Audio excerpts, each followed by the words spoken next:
What's up, guys? Fantasy Joe back here. Some more fantasy football content. Going to be reading a mock draft today.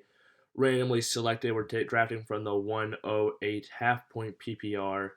Typical league format: two running back, two wide receiver, one flex. Let's hop right into it. If you guys haven't seen my recent video, check out my video on the NFL drafts, biggest winners and losers. I'll link that in this video. So yeah, make sure you check that out. All right, let's see. So draft started off: Christian McCaffrey, Dalvin Cook, Saquon Barkley, Derrick Henry, Jonathan Taylor, Alvin Kamara, and Ezekiel Elliott. So that leaves Nick Chubb, Aaron Jones as far as running backs, Davante Adams, Tyreek Hill, Stefon Diggs as far as wide receivers. I'm going to operate in this mock draft basically as if Aaron Rodgers is going back to Green Bay, because who knows what's going on there, and if he's leaving, who knows where he's going. It's a whole effect of that. So we're going to take Davante Adams here, lock him in. I think a 108 is just too far for him to fall. I'll take him all day there.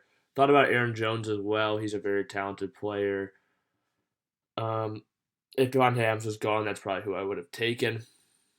Now we're up again, though. Let's see. Cam Akers, Joe Mixon, DeAndre Hopkins is still available. I'm actually going to take Joe Mixon. Think he's going to get a ton of work this year on the Bengals. Now that Giovanni Bernard has left the team, I think he's going to inherit all that third down work. He was already catching a good amount of passes before that.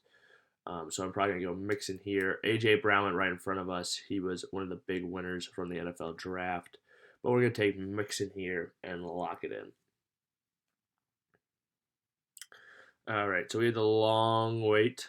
Michael Thomas is still available, though, who is really enticing to me at this point, and who is actually going to be my pick. You can go wide receiver heavy on this team. Get Davante Adams, get Michael Thomas.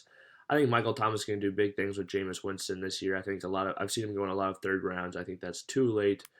I think he's had 90 receptions, 1,100 yards every single year he's been healthy. 9 touchdowns in 3 of the 4 seasons as well. He's a dominant receiver for fantasy. I think he's going to benefit greatly from Jameis' style of play, locking in that number one receiver, pushing the ball downfield a little bit more. That might not be have been a skill set when Drew Brees is on the team, but I think he is going to be just fine running some deeper routes, catching some balls a little farther down the field with that average depth of target. So we're going to take Michael Thomas here in the third round and get 2 sick pass catchers with Davante Adams and Michael Thomas. Now, running back wise, Josh Jacobs is still available. Kareem Hunt, Myles Gaskin, Melvin Gordon, Travis Etienne, and Chase Edmonds. Now, I'm going to take Josh Jacobs here. I think this is too far for him to fall.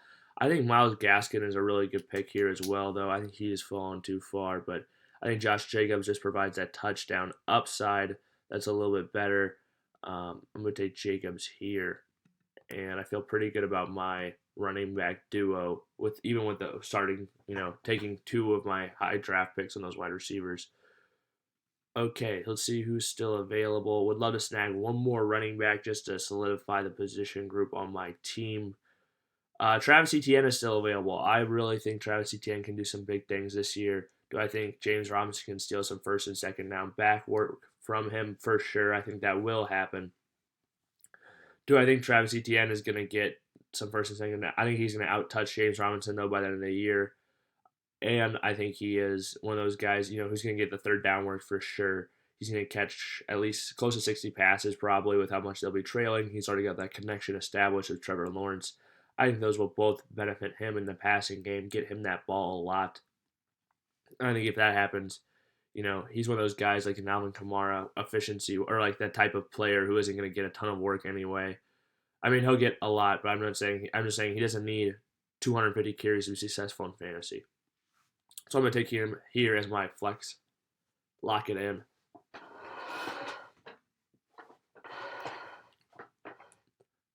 Mike Davis went right after him. Interesting draft in Atlanta. Stick around. I'll be dropping a video next Thursday about the number 1 running back you guys are going to want on your redraft and dynasty teams. A guy you can be getting in the third round, double-digit rounds, last pick in the draft every round. That I think is going to be a league winner this year. If you guys want to win your league, check out that video coming next Thursday. Check it out. Okay.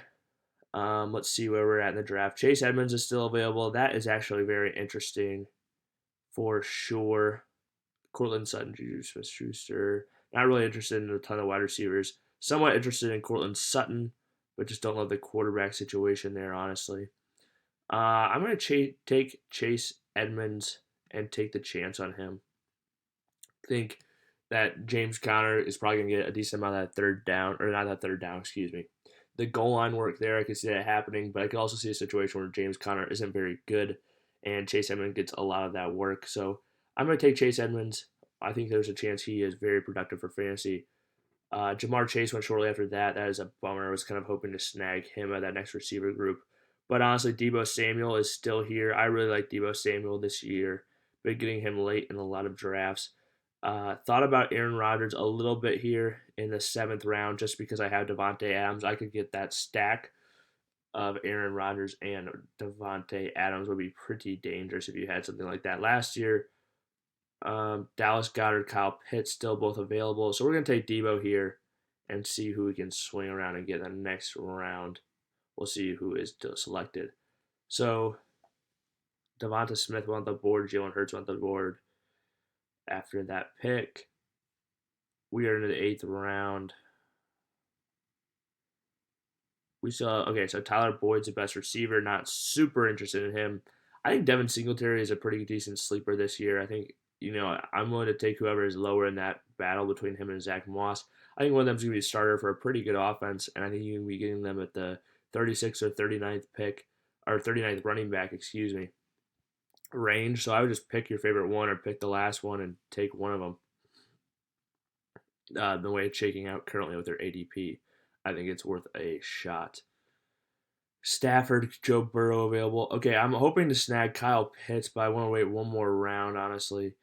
So I'm trying to check out who I could get value-wise. I've taken some good running backs already. I'm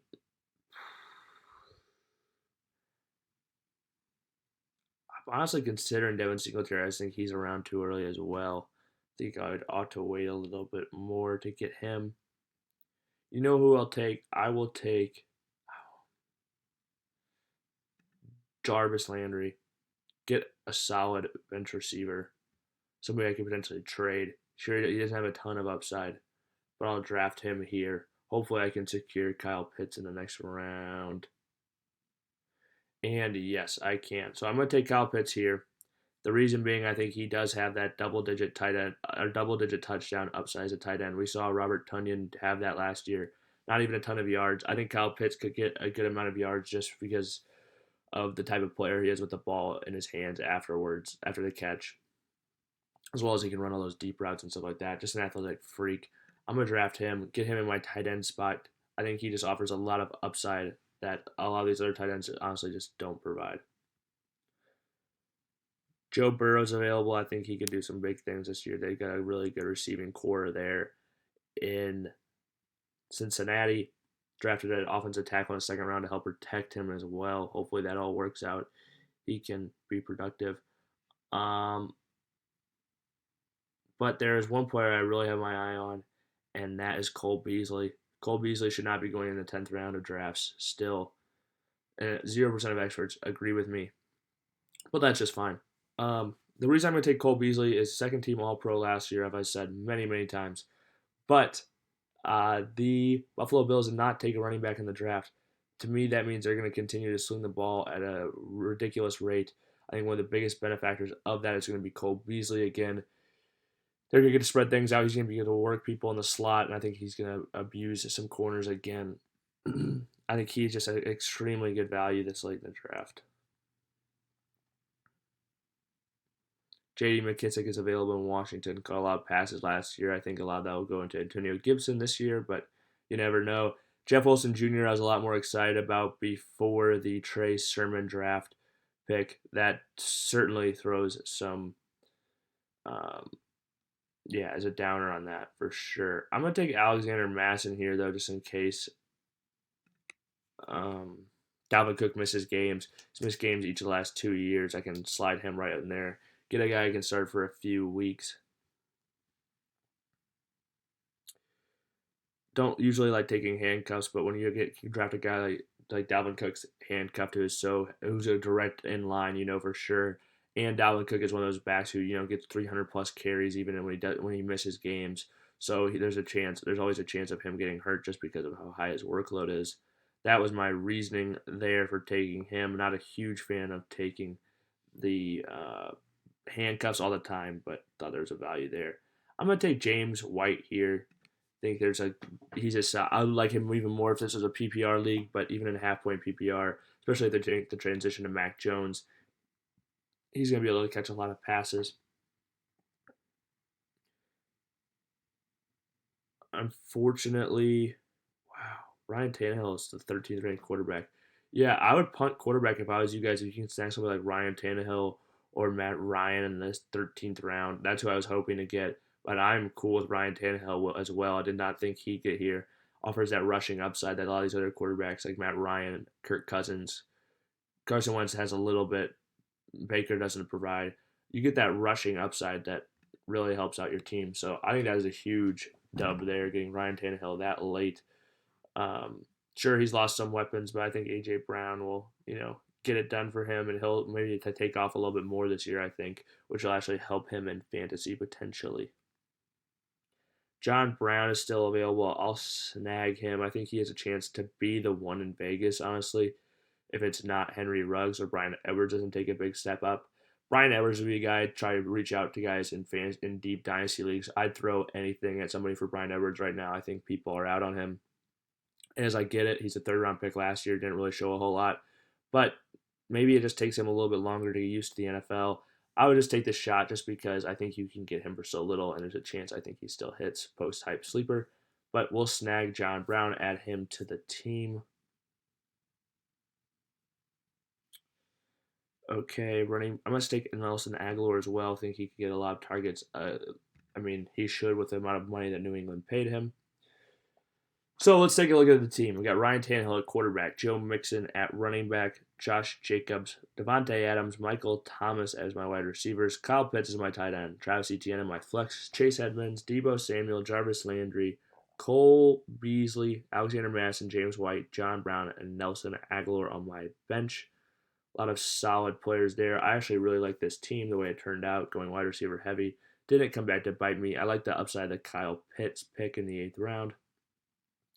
If you guys made it to this point in the video, please like, comment, subscribe. Really helps out the channel. Appreciate all you guys' support. And until next time, peace out. This is Fantasy Joe.